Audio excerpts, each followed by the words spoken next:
Perbedaan antara pilek biasa dan infeksi virus corona dapat dibedakan dari jenis batuk yang muncul. Diketahui virus corona saat ini telah menginfeksi lebih dari 100.000 orang di seluruh dunia. Bahkan virus ini telah membunuh lebih dari 3.000 orang dan membuat kerugian besar pada pasar saham hingga industri perjalanan. Dilansir oleh Kompas.com, gejala infeksi virus corona sangat mirip dengan penyakit sehari-hari.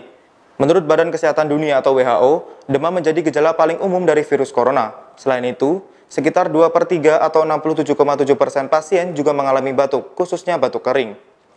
Dr. Walid Javaid selaku Direktur Pencegahan dan Pengendalian Infeksi di Mount Sinai Downtown mengatakan, batuk kering biasanya ditandai dengan tenggorokan yang gatal. Di sisi lain, batuk berdahak menghasilkan lendir dan terasa berderak di dada.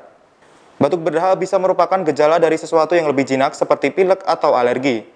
Artinya, sebagian kecil orang dengan penyakit virus corona menderita batuk berdahak.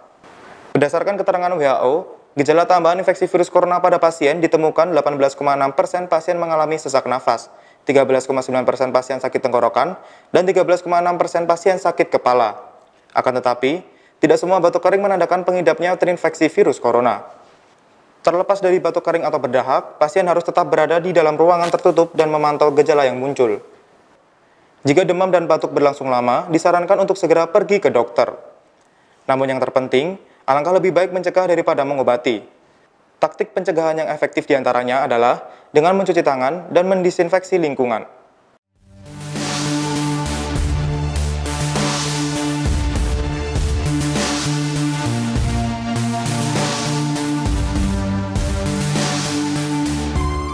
Jadi seluruh rumah sakit di Indonesia ini, termasuk KKP yang pintu masuk, begitu ada kriteria, satu adalah orang dalam pemantauan ODP, yang kedua adalah pasien dalam pengawasan, maka untuk yang pasien dalam pengawasan, itu kriterianya begini, batuk, pilek, demam, dan dia ada kontak plus kontak, atau dia habis berkunjung ke suatu daerah yang endemis tadi, maka dia wajib untuk dirujuk ke sini. Kalau dia terlanjur ke rumah sakit swasta dulu, rumah sakit swasta udah tahu dia nggak akan mau merawat karena risikonya sangat. Berarti dapat rujukan dari ya, masuk ke sini langsung masuk ruang isolasi. Pak, yang dua negatif itu dapat rujukan dari swasta? Kenapa? Dari rujukan. Ya, rujukan semua rujukan sini, ya. Ya, terima kasih.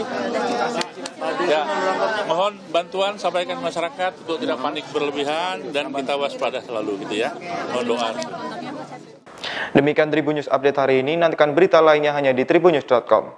Terima kasih sudah nonton, jangan lupa like, subscribe, dan share ya!